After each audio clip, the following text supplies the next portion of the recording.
Pessoal, então bora para nossa segunda aula, né, sobre os pilares do empreendedorismo e hoje a gente vai desmistificar realmente algumas coisas relacionadas a meta de vendas, markup, eu deixei tudo anotado aqui, ver a nossa concorrência e vamos desmistificar também a questão entre ROAS e ROI para quem vende online produtos, tá? Para quem vende produtos online, porque o infoproduto tem o pessoal tem uma regra ali do infoproduto, que não tem custo, enfim, mas funciona para qualquer coisa, inclusive para infoproduto, porque existem custos também envolvidos, por exemplo, a plataforma do infoproduto e assim por diante, tá? Então, o marketing não necessariamente precisa ser, nesse caso, o marketing digital, pode ser qualquer tipo de outro marketing, anúncio na rádio, anúncio na televisão, outdoors e assim por diante, tá? Investimento em marketing no geral. Como eu tenho e-commerce, eu vou falar sobre o e-commerce para vocês pegarem a essência de tudo, ok? Então a primeira coisa que a gente precisa entender, vamos chamar aqui, é entender o conceito de markup, tá? E por que que ele é importante? O markup, ele é a relação entre o custo do nosso produto e o valor de venda que a gente vai vender ele, ok? Essa diferença entre o custo e o valor de venda dá um outro valor e a gente chama esse valor de markup. Alguns tratam como percentual e alguns tratam como um valor em vezes, tá? Por exemplo, o meu produto custa R$ 30 e eu vou vender ele a R$ 60. Meu markup é de 2 porque eu estou vendendo pelo o dobro do valor que me custou, ok? Meu produto custa 30 e eu vou vender ele a 90, meu markup é de R$ 3, meu markup é 3 vezes, porque eu estou ganhando aí o custo dele 3 vezes em cima, a princípio 3 vezes em cima do valor de custo, ok? Alguns tratam disso como percentual e aí é só dividir um pelo outro, vai te dar um percentual também. Eu prefiro trabalhar com o número vezes, ok? Esse é o conceito inicial do markup. E aí depois de vocês entenderem aí agora esse markup, a gente vai entrar aqui dentro da nossa planilha de Excel, que todo mundo tem que estar já com ela aberta aí, para a gente falar sobre a importância de saber exatamente quanto que tem que ser o meu markup. Eu vou trabalhar com markup de 2, então comprei a 30, vou vender a 60. Eu vou trabalhar com markup de 1.8, deixa eu bater aqui com vocês. Então comprei a 30 vezes 1.8, vou vender a 54. Por que que eu tenho que entender isso? Porque quando a minha operação de venda está acontecendo, e aí a gente vai aprender a analisar a operação de venda, a gente vai entender quais os custos que envolvem em percentuais a nossa operação de venda. Então eu estou vendendo a R$ 60 no markup de 2, 50% da minha venda é custo de produto. Pronto, 50% do meu valor de venda vai para pagar o meu fornecedor no meu custo de produto. 10% vai para o marketing, mais 5, 6% vai para impostos. Se alguém está pagando mais do que isso, pode ver que a sua contabilidade você precisa mudar esse enquadramento fiscal, porque, cara, pagar mais de 5, 6% aí de imposto é por erro contábil, tá? Tem que ver certinho o que está acontecendo, porque dá para economizar bastante imposto, entrando em alguns enquadramentos, como por exemplo, tô dando bastante dicas aqui, hein? Dando, como por exemplo, entrando no enquadramento de lucro real, lucro presumido. Edu, mas eu ainda sou MEI, eu ainda sou microempresa. Vê como é que está o teu faturamento, conversa com um contador bom, porque hoje tem muita contabilidade mais ou menos, então tem que ver contadores bons para realmente ver se você já pode entrar no lucro real. Independente da faixa de faturamento, o lucro real funciona, tá? Porque você compra tudo com nota, vende tudo com nota e a coisa é sensacional, que dá para ali economizar legalmente no imposto, ok? Então aí mais um 5, 6% é valor de frete, a gente tem que saber quanto é que está o custo ali do meu frete para aquela operação de vendas, e aí no final sobra realmente a margem de contribuição. Pode ser chamado de lucro, aí a gente chama de lucro bruto, mas na verdade é margem de contribuição da minha venda, tá? Eu já vou mostrar isso para vocês. Por isso que é importante eu saber do meu markup. E aí assim, agora entendendo sobre o markup, eu vou falar uma coisa bem séria para vocês. Eu não vendo no valor que eu quero vender o meu produto, tá? A grande chave aqui, o grande X da questão é o seguinte: eu preciso ter uma análise da minha concorrência para entender se eu estou vendendo dentro do valor que o mercado está disposto a pagar. Por quê? Quando a gente começa a nossa empresa, a gente tem muitos custos envolvidos ali para a gente ficar no mercado, né? E a ideia inicial não é trabalhar em brand, não. Precisa sobreviver, você precisa ter valor entrando no caixa, você precisa pagar as contas, você precisa sobreviver. Essa é a grande questão. Então esquece o papo dos marqueteiros de que você precisa ter o brand, você precisa agregar valor. Não precisa de nada disso, precisa vender. Tá? Você quer teoria ou quer dinheiro no bolso? É isso que você tem que entender. Eu quero dinheiro no bolso. Show! Então a gente vai falar agora sobre a verdade, sobre o que existe, sobre o que é concreto, que funciona já há séculos aí no mundo como é que é? A gente pode chamar do comércio, né? No comércio de séculos aí. O que existe é isso, é você saber quanto que tá realmente a sua concorrência vendendo o seu produto, porque provavelmente você não está vendendo nada de novo, nada inovador, né? Tudo que tem para vender já existe. A gente só está vendendo com outra carinha, outro jeito, outro formato e tudo mais. Então vamos lá. Não adianta você achar que vai vender no valor que você quiser, porque não vai vender, tá? Vai ter alguém vendendo mais barato e as pessoas pesquisam. Então você não vai conseguir vender. Mas eu trabalho no meu branding, eu faço uma embalagem bonita, não sei o que. Não vai vender. Simples, tá? Vai vender 1, 2 pedidos, você vai ficar com caixa negativo, com dívidas, vai ter que ir para empréstimo, vai se arrebentar, vai dar problema. Eu não estou profetizando, mas é porque vai acontecer se já não está acontecendo. Então, a gente precisa olhar para a concorrência e entender várias coisas ao olhar para a concorrência. Não é para copiar, mas é para entender. Cara, meu produto é similar ao da concorrência. Os caras estão vendendo no preço 20, 30% mais baixo que o meu. Por que eu não estou conseguindo chegar naquele preço? Você está precificando errado? O que eu estou fazendo que eu não estou conseguindo chegar nesse preço? Meu fornecedor está fornecendo errado? Aí a gente começa a entender que nós vamos ter duas linhas de trabalho.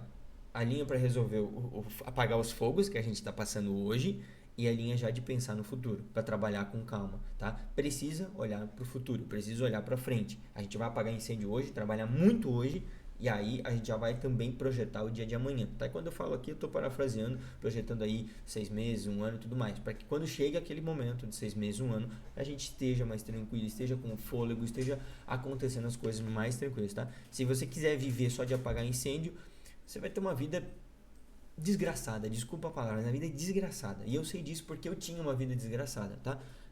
Não que hoje as coisas estão tipo um mar de rosas, não, mas pelo menos dá para dormir tranquilo, porque tem um planejamento, tem algo acontecendo dentro de uma programação que tá suave, entende? Tá suave para tocar as coisas, tá prazeroso na verdade. Então não é um incêndio, não me sinto desorganizado, vejo que as coisas estão dentro de um controle, porque lá atrás alguém me convenceu que eu tinha que olhar para o futuro, que eu tinha que planejar o futuro, embora o meu argumento fosse muito sólido, e falar, não adianta eu olhar para o futuro, porque eu tenho muito problema para resolver hoje. E aí a pessoa deu conta de me convencer e de falar que eu estava errado e eu teria que olhar para frente. Então, por favor, olhe para frente, não fique só apagando incêndio. Pense também no dia de amanhã, no próximo mês, nos próximos 6 meses, no próximo ano. Como que eu faço isso, Edu?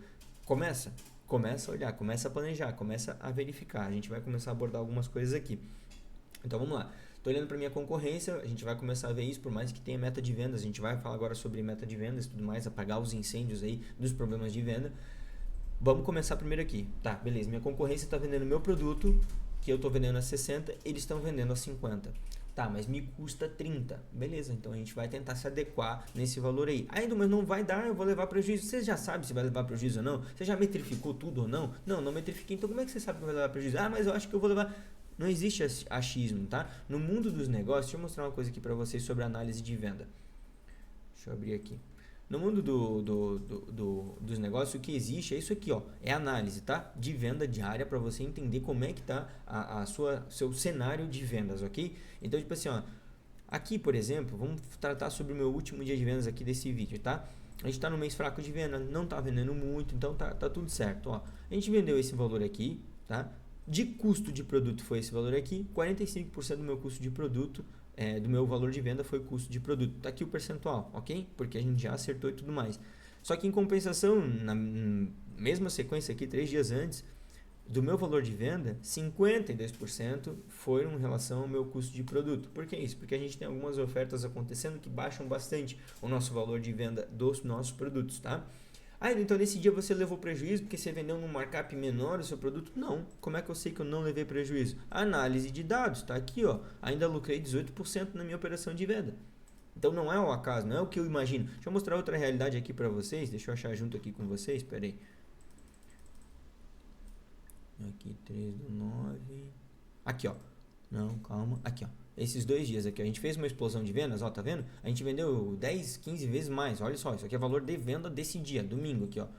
Vendeu esse valor aqui, ó, 59%, ó, 60% do nosso valor de venda foi custo de produto. Meu Deus, Edu, então teu markup aí foi muito baixo, você com certeza levou prejuízo. Não levei prejuízo, tá aqui, ó, análise de dados. lucramos ainda bastante nessa operação de venda, uma operação de cash flow, que significa uma operação para trazer caixa para a empresa. Ao invés de eu fazer um empréstimo no banco e ficar devendo para o banco, a gente faz um planejamento para ter uma explosão de venda, onde nós baixamos e não é ao acaso, vou dar tantos por cento, não. A gente estuda, encontra a oferta, e aí, enfim. Primeiro a gente olha para a concorrência e aí estrutura isso, tá? Então eu não sei se vender no markup de 2, no markup de 1.5, 1.8 vai dar problema até o momento em que eu testar. Então eu tenho que testar e metrificar, ok? Primeiro passo, olha a concorrência, veja se o seu preço está melhor ou está pior. Se está pior, deixa igual ou melhor, porque ninguém vai comprar pela sua qualidade, não, vai comprar se tem preço. Depois que você tiver 5, 10 anos no mercado, que você já tiver uma porralhada de cliente que comprou de você, aí sim você começa a trabalhar no brand e tudo mais. Por que uma Gucci vende no valor alto uma bolsa? Por que uma Nike vende um tênis? Porque os caras estão anos no mercado. Os caras têm um público absurdo que compra deles e é fiel a eles, tá? A aquisição de novos públicos é baixa já dessa galera. Eles não adquirem novos públicos. Eles mantêm a sua base, ok? Por que uma Apple vende celular de 15 mil reais? Porque já tem um público que compra esses celulares, que já tem anos no mercado trabalhando na qualidade. Mas inicialmente é preço baixo. Coloca produto no mercado saudável, traz caixa para a empresa e assim por diante. Edu, como é que eu faço para metrificar então? Vou fazer um teste, vou fazer uma promoção, eu preciso trazer caixa para minha empresa? Simples, você precisa dar um jeito, tá? De criar algo parecido com isso aqui, onde a gente vai analisar quantidade, vai anotando que isso aqui é mel. A gente vai analisar a quantidade de pedidos, número, né, de pedidos, o valor em reais desses pedidos, e aí a gente tem a diferença entre os pedidos pagos e os pedidos realizados, né? Existe uma diferença aí entre o que foi realizado e o que realmente foi pago. Principalmente no e-commerce tem essa diferença. A gente vai fazer essa diferença aqui, tá? Então esse aqui seria uma parte dos pedidos totais e aqui embaixo a parte dos pedidos válidos, ok? Depois eu tenho mais alguns campos aqui que a gente vem em Marketplace, então também coloca aqui. E a gente começa a anotar também custos de marketing e o valor que as plataformas informam, né, que elas trouxeram de vendas. Os custos, aqui no meu caso como e-commerce, as sessões, para eu também ter a minha taxa de conversão, o custo de produto e custo de frete, ok? Onde é que estão os impostos, Edu, aí nesse teu caso? Eles vão estar aqui embaixo, onde eu trabalho aqui, ó. Onde eu tenho uma análise aqui, ó, esse campo, tá vendo que é um campo meio diferente? Ele pega aqui para mim, ó. Mais uma questão de markup também, tá? Onde eu tenho todas as minhas taxas de pagamentos, impostos e tudo mais. Então aqui nesse meu histórico, aqui é onde ele desconta do meu valor de venda essas taxas, ok? E aí já aparece só o valor líquido aqui realmente. Então vou fazer uma ação de vendas. Depois de eu olhar para minha concorrência, entender se o meu valor tá caro, tá barato ou tá dentro, eu vou me adequar à concorrência, vou buscar uma oferta campeã.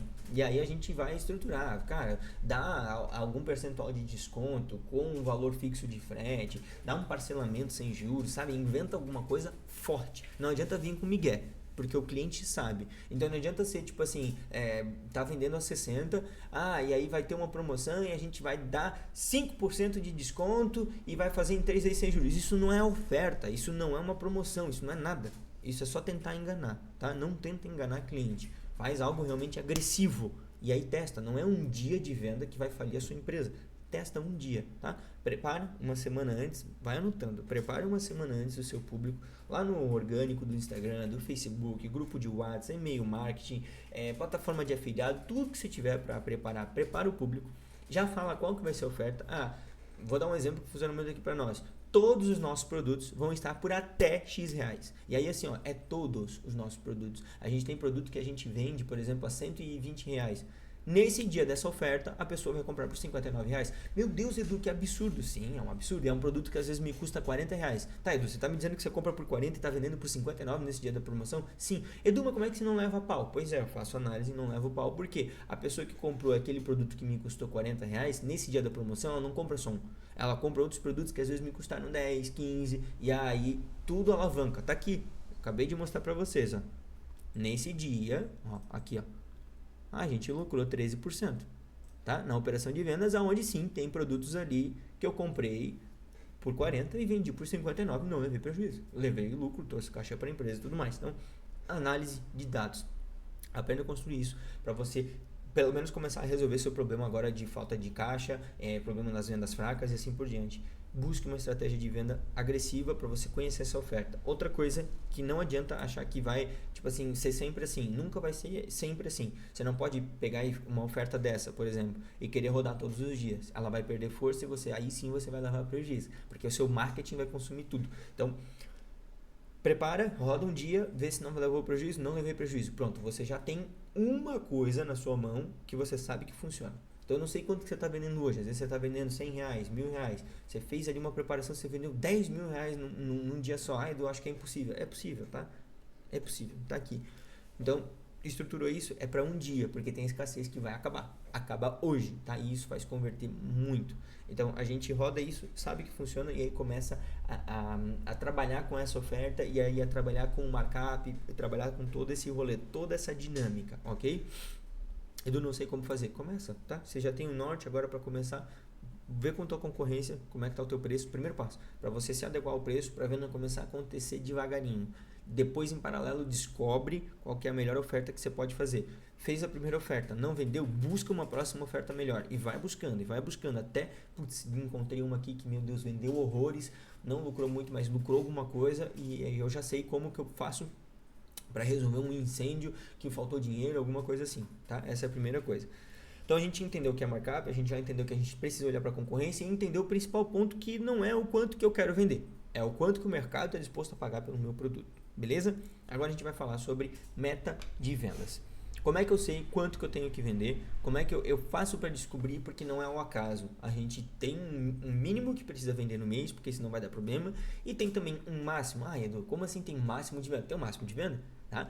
Você não vai conseguir, tipo assim, eu queria vender 100 mil e do nada vende 300. Isso nunca vai acontecer. Porque primeiro que você tem que ter estoque, você tem que ter a quantidade de produtos ali necessária. Então, se você queria vender 100 mil para você vender 300, no mínimo quase 1 milhão em estoque você tinha que ter. Você tem isso? Não, não tenho. Não tenho essa... Então, não vai vender. É simples. Então, a gente vai ter um limite máximo também. E aí, aqui eu criei uma planilha para a gente trabalhar em cima para falar sobre as metas de vendas, tá? Primeira coisa, isso aqui é uma planilha fictícia, valores fictícios, para ficar fácil de vocês entenderem como é que eu faço para traçar essa minha meta de vendas. Então presta muita atenção, porque inicialmente talvez você pense assim, cara, como é que eu vou traçar a meta de vendas olhando para o meu caixa, meu contas a pagar?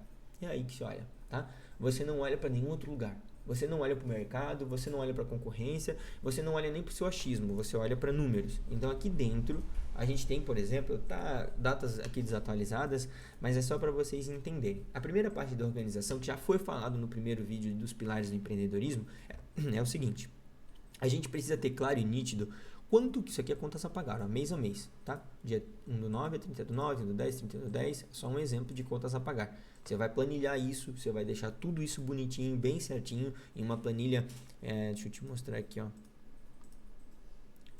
Em uma planilha onde você vai puxando as coisas, ó, mês a mês, tá todos os pagamentos aqui, ela faz a somatória, tá? Então aqui são as somatórias por mês do meu contas a pagar e receber. Edu, como é que eu faço para aprender isso? Aí vai pro YouTube. Vai pro YouTube, em outros locais aqui, vídeos gratuitos, como montar um Excel. Você vai pegando várias coisas, várias ideias e vai lapidando pro seu modelo de negócio, tá? Não acha que tipo, eu vou fornecer essa planilha aqui. Não vou. Você tem que construir a sua planilha do seu jeito, que você possa entender, ok? Então vamos lá. Tá aqui todo o meu, aqui a previsão de 1, 2, 3, 4, 5, 6, 7, 8 meses, tá? 8 meses, tem que aumentar para 12 meses isso aqui agora, tá? Previsão de 12 meses aí. Por que uns estão em laranja e outros não estão? Porque já é carteira fechada de pagamentos, eu não posso receber nenhum pedido, nenhuma contas a pagar dentro desses meses, ó. Só depois, porque eu estipulei isso aqui para minha empresa. Como é que eu estipulo para mim, Edu? Aí você tem que entender como é que tá o seu caixa, que é aqui a gente tem o nosso caixa, e como é que tá o nosso contas a pagar, tá? Aqui é o total a pagar, ó. Então vamos lá, para traçar a meta de venda. No meu mês 10, vamos supor que a gente está dentro do mês 9, ainda tem isso aqui para pagar. O que eu tenho em caixa paga o meu mês, beleza, final desse mês vai pagar tudo. Agora vamos olhar lá para o mês 10. No mês 10, eu tenho que pagar 50 mil reais de contas, tá? Dentro desse nosso exemplo fictício aqui. Quanto que eu tenho que vender? O teu mínimo de venda é os 50 mil reais, mínimo. Não dá para vender menos que isso, tá? Tem que vender esse valor aqui, porque você precisa ter uma evolução de caixa. O seu caixa não pode baixar mês a mês, ele tem que evoluir, tá? Então, por exemplo, aqui, ó, agora vamos supor, durante o nosso mês, no dia 1 do mês, a gente tinha 200 mil reais no caixa. dia 30 do mês, deixa eu só botar mais ou menos, vamos botar dia 15, vamos supor que agora é metade do mês.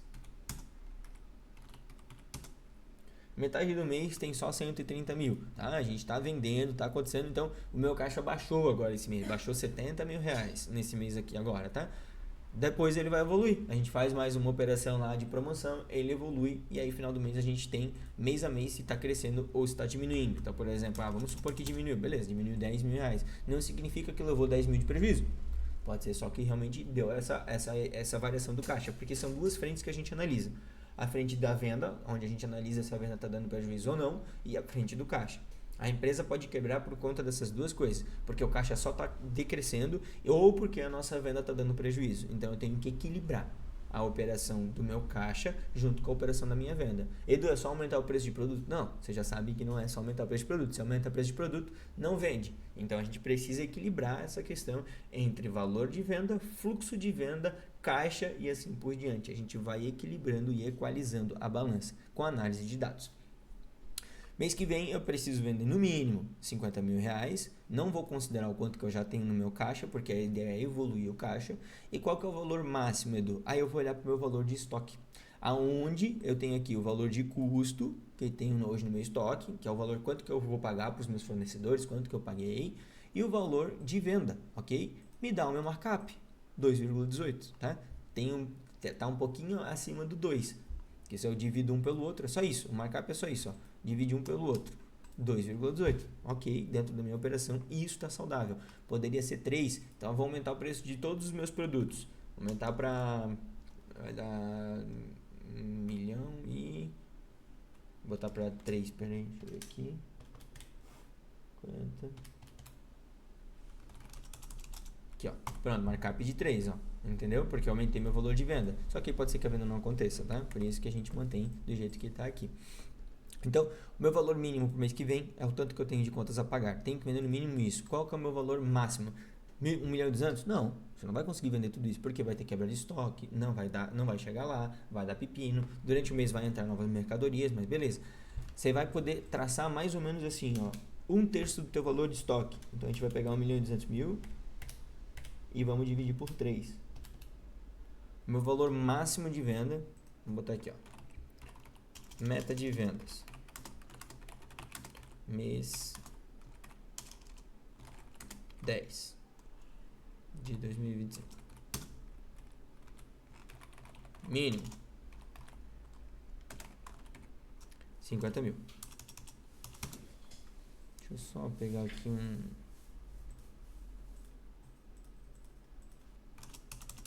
Beleza. Máximo ou ideal. Pronto. A gente vai botar. Pronto.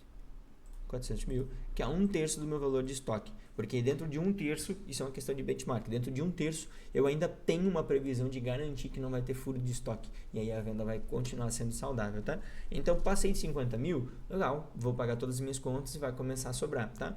E aí a gente tem aqui dentro desses 50 mil, só para lembrar, custo fixo também tem todo o rolê aqui dentro, tá? Então todos os teus contas a pagar tem que estar aqui para essa tua meta de vendas, tá? Se for só contas a pagar isso aqui, você precisa ter um outro campo de custo fixo para você saber quanto que é, para você somar. Então vamos supor que não tem aqui. Vamos botar aqui. Custo fixo. Vamos supor que nessa realidade aqui o custo fixo é 10 mil reais, tá? E aí a gente tem aqui dentro desse custo fixo, enfim, folha de pagamentos, a gente tem água, energia, luz, enfim, todo o custo fixo da empresa acontecer. Então, o valor de venda mínimo, minha meta de venda mínima, é o meu contas a pagar mais o custo fixo. Não pode vender menos que isso, porque senão a empresa vai dar problema. Se não tiver caixa suficiente, além de decrescer o teu caixa, pode ser que você fique sem dinheiro no final do mês, tá? E aí passou disso, a gente começa a ter essa questão aí do valor máximo de venda, tá? E se passar de 400 mil, é quase que impossível, mas se passar, levanta a mão pro céu, deixa a venda continuar acontecendo e assim por diante. Mas é praticamente impossível, tá? Porque vai dar problema no estoque durante o mês. Você vai descobrir ao longo do tempo que depois que você resolver essa questão das metas e de começar a analisar o valor de venda, a oferta precisa que tem que ser, você vai ver que o estoque é uma das coisas mais primordiais da tua operação. E isso eu demorei um pouquinho para entender. A gente precisa saber que não é tudo o que eu acho que vai vender que vende. E aí eu preciso analisar o que mais está vendendo. Então anota isso aí. Eu preciso analisar o que mais está vendendo. E aí o que mais está vendendo com uma maior taxa de conversão, eu tenho que sempre ter reposição. Eu não posso ficar sem esse produto. E aí vai. E isso que eu trabalho no setor de moda também. A gente tem produtos recorrentes e produtos novos. O que é novo e não tem performance é desativado. O que é recorrente, que tem alta performance, mantém. O que é recorrente começa a perder performance, a gente busca entender por quê. Se perdeu performance por causa de quebra de estoque, não foi falha nossa. Se perdeu performance por causa de sazonalidade, tem isso ainda, sazonalidade do ano. Então, produto de inverno não vende no verão, ponto final. Às vezes a gente acha que, meu Deus, aquele produto que estava vendendo muito no meu mês, agora de junho, chegou setembro, eu vou ter altos pedidos dele, não está vendendo nada. Lógico, porque o de junho, de julho é um produto de inverno. Ele não vai querer que venda o de inverno no verão. Não é assim que funciona, tá bom? Então tem toda uma análise aí de projeção do seu estoque, tá? Que não é o que eu quero, é o que os números estão me entregando, é o que a sazonalidade do clima, das temporadas e assim por diante, tá? A gente iria falar também sobre ROAS e ROI, mas a gente vai deixar isso para a próxima aula, tá? Onde a gente vai desmistificar, e vocês já fizeram aula, né? Já foram atrás, a gente vai desmistificar e entender o porquê que é importante eu saber e ter na ponta da língua o que é ROAS, o que é ROI e a minha operação de vendas, tá bom? Então hoje ficou bem claro, a gente entendeu o que é markup, a gente entendeu para onde é que a gente tem que olhar para traçar uma meta de vendas e como que eu acho uma oferta excelente para apagar os incêndios e começar a olhar lá para frente, fechou? Então até o próximo vídeo.